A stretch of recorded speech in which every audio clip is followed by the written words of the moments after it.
السلام علیکم عزیز طلباء، امید ہے آپ خیریت سے ہوں گے۔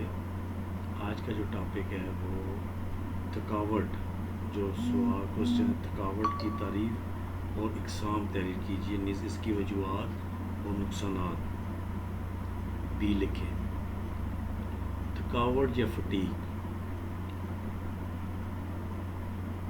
the feeling of the tiredness is called fatigue. The feeling of tiredness is called fatigue.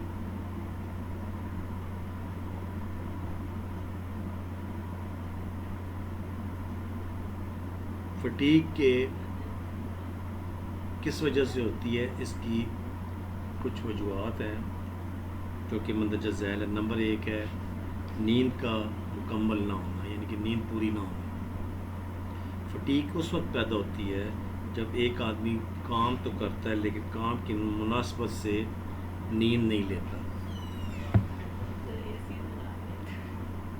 جو لوگ زیادہ کام کرتے ہیں ان کو نیند بھی اسی مناسبت سے لینی چاہیے، لہذا مکمل نیند نہ ہونا بھی تھکاوٹ کی ایک علامت ہے۔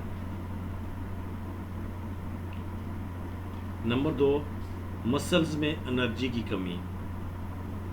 بعض دفعہ ایک فرد کے مسلز میں انرجی کی کمی ہو جاتی ہے۔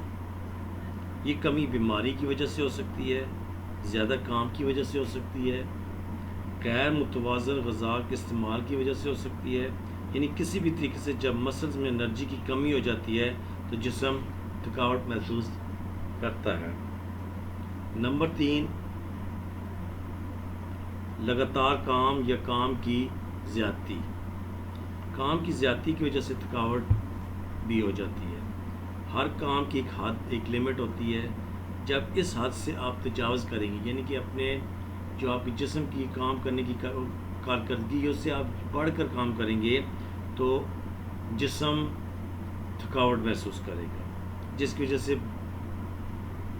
بعد میں کام کی روٹین جو ہے وہ غلط ہو جاتی ہے اور ایک فرد صحیح طریقے سے کام نہیں کر سکتا۔ نمبر 4، ذہنی دباؤ، مینٹل سٹریس۔ جب کسی فرد پر ذہنی دباؤ ہوگا تو وہ فرد بہت جلد اپنے جسم میں تھکاوٹ محسوس کرے گا۔ جب ایک فرد ذہنی طور پر کسی کام کے پریشر میں ہے تو اسے کام کرتے ہوئے تھکاوٹ ہو جاتی ہے۔ مثلا ایک طالب علم ہے، وہ لگاتار 1 گھنٹہ اسٹڈی کرتا ہے، جب اس کے مقابلے دوسرا طالب علم 15 یا 20 منٹ اسٹڈی کر کے اٹھ جاتا ہے تو اس کا مطلب یہ کہ دوسرے طالب علم کے ذہن میں تعلیم کا دباؤ ہے، جس کی وجہ سے وہ جلدی تھک جاتا ہے۔ نمبر 5 ہے ادویات کی وجہ سے، یعنی کہ ڈرگس۔ ادویات کی وجہ سے ایک فرد تھکاوٹ کا شکار بھی ہو جاتا ہے۔ بعض اوقات ادویات کھانے کی وجہ سے بھی ایک فرد فٹیگ کا شکار ہوتا ہے، کیونکہ ادویات میں کئی ایسے کیمیکلز ہوتے ہیں جن کا اگر صحیح طریقے سے استعمال نہ کیا جائے تو وہ نقصان دہ ہوتے ہیں، اور جب بعض اوقات ہم غلط طریقے سے ادویات استعمال کرتے ہیں تو ہمارا جسم تھکاوٹ کا شکار ہو جاتا ہے۔ نمبر 6 ہے جی